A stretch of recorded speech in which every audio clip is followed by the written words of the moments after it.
நமஸ்காரம். இந்த பதிவில் திருப்பாவை தனியன்கள் மற்றும் அதன் விளக்கத்தை காண்போம்.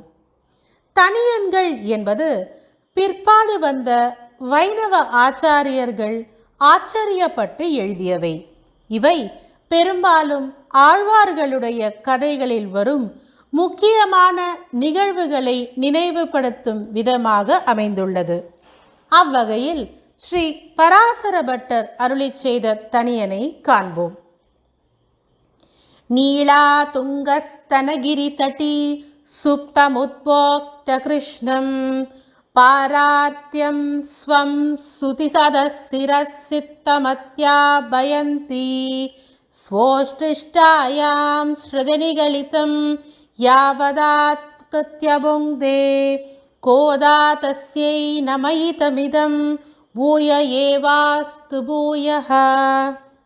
விளக்கம்: நப்பின்னையுடைய உயர்ந்த மலை போன்ற மலைகளின் தடத்திலே தலை சாய்ந்து உறங்கினவனான கண்ணனை எழுப்பி அடிமை செய்யும் விஷயத்தில் தனக்குள்ள ஆவலை அறிவித்து தன்னால் சூடிக்களையப்பட்ட பூமாலையிலே விலங்கிடப்பட்ட அவனை அனுபவித்த ஆண்டாளை திருவடி தொழுகிறேன் என்பது மேற்கண்ட பாசுரத்தின் விளக்கமாகும். தனியனை மறுபடியும் சேவிப்போம்.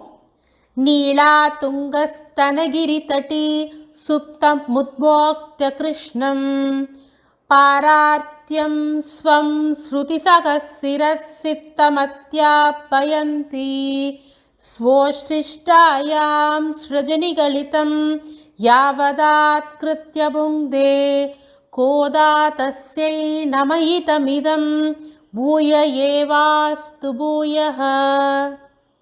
நன்றி. மீண்டும் அடுத்த பதிவில் சந்திப்போம். ஸ்ரீவில்லிபுத்தூர் ஸ்ரீ ஆண்டாள் ரங்கமன்னார் திருவடியிலே சரணம்.